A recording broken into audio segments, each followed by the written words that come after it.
श्रीलक्ष्मीनारायण वृदावलिः। ॐ नमस्तेऽस्तु भगवन् नारायण वासुदेव आदिपुरुषा महापुरुषा महानुभावा परममङ्गला परमकल्याणा परमकारुणिका केवल जगदाधारा लोकैकनाथा सर्वेश्वरा लक्ष्मीनाथा परमहंस परिव्राजकैः परमेन आत्मयोग समाधिना परिभावित परिस्फुटा पारमहंस्य धर्मेण उद्घाटित तमः कपाटद्वारे चित्त अपावृत आत्मलोके स्वयं उपलब्ध निज सुखानुभवो भवान् जयावजी बाबा जयावजी बाबा जयावजी बाबा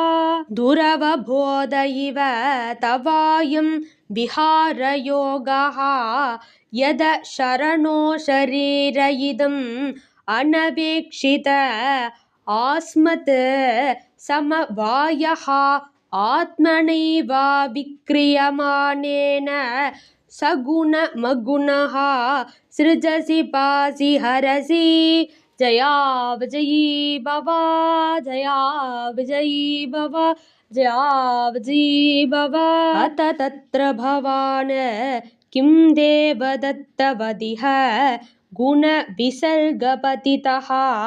पारतन्त्र्येण स्वकृत कुशलाकुशलं फलम् उपादधाति आहोस्वित आत्मा रामः उपशमशीलः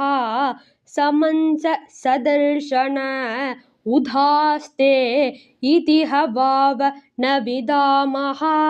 जयावजी बाबा जयावजी बाबा जयावजी बाबा न हि विरोध उभयं भगवत्यपरि गणितगुणगणे ईश्वरे अनवगाह्य माहात्म्ये अर्वाचीन विकल्प वितर्क विचार प्रमाणा भासकुतर्क शास्त्र कलिलान्तः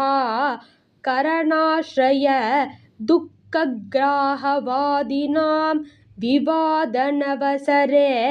उपरत समस्त मायामये केवल एव आत्ममायाम् अन्तर्धाय कोन्वर्तो दुर्घट इव भवति स्वरूपद्वयाभावात् जयावजयी बाबा जयावजयी बाबा जयावजयी बाबा समविषममतीनां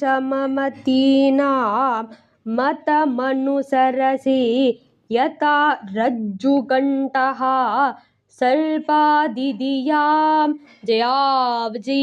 बाबा जयावजी बाबा जयावजी बाबा स एव हि पुनः सर्ववस्तुनि वस्तुस्वरूपः सर्वेश्वरः सकलं जगत् कारणभूतः सर्वप्रत्यगात्मत्वात् सर्वगुणाभासोपलक्षितः एक एव पर्यवशेषितः जयावजी बाबा जयावजी बाबा जयावजी बाबा अतः वाव तव महिमामृत रससमुद्र विप्रुषा सकृत बलीढ्या स्वमनसि निशयन्तमान अनवरत सुखेन विस्मारित दुष्ट श्रुतविषय सुकलेशाभासाः परम भागवताः एकान्तिनः भगवती सर्वभूत प्रिय सुकृती सर्वात्मनि नितरां निरन्तरं निर्वृतमनसः कथमुह वा एते मतुमतन पुनः स्वार्थकुशला हि आत्मप्रिय सुहृतः साधवः त्वच्चरणाम्बुजानुसेवां विसृजन्ति न यत्र पुनरयं संसारपर्यावर्तः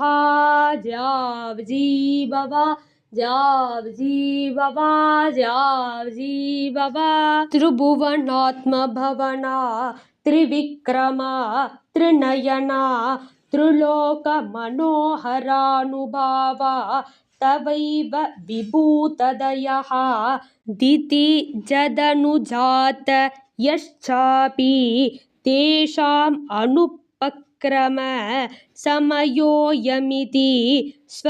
आत्ममायया सुरनरमृगमिश्रित जलजराकृतिभिः यथापराधं दण्डं दण्डधर ददर्थ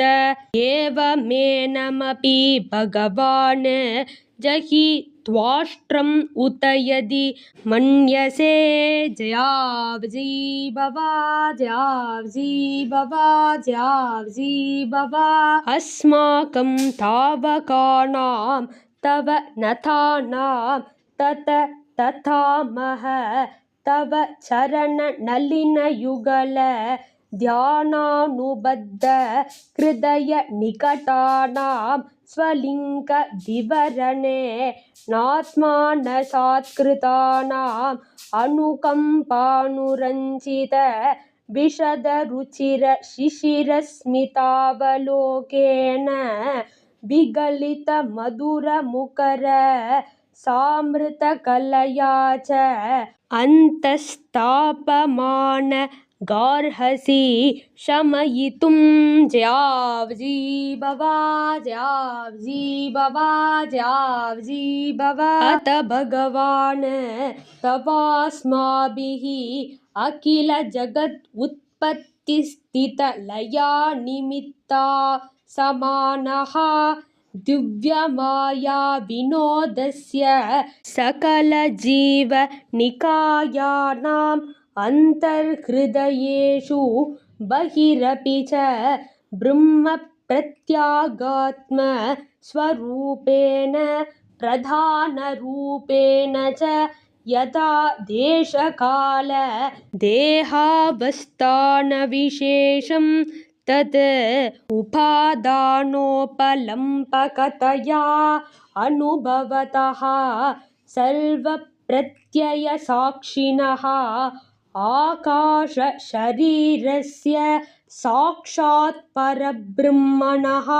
परमात्मनः कियानिह वा अर्थविशेषो विज्ञापनीयः स्यात् विस्फुलिताङ्गदिभिरिव हिरण्यरेतसाः जयावजी बाबा जयावजी बाबा जयावजी बाबा अत एव स्वयं तदुपकल्प्य अस्माकं भगवतः परमगुरोः तव चरणशत पलाश्छायां विविध वृजिन संसारपरिश्रमोपशमनीम् उपसृतानां वयं यत्कामेनोपसादिताः जयावजी बाबा जयावजी बाबा जयावजी बाबा हंसाय दक्रनिलयाय निरीक्षकाय कृष्णाय मृष्टयशसे निरुपक्रमाय सत्सङ्ग्रहाय भवपन्त निजाश्रमाप्तौ अन्तःपरिष्टगतये हरये नमस्ते जयावजी बाबा जयावजी बाबा जयावजी बाबा।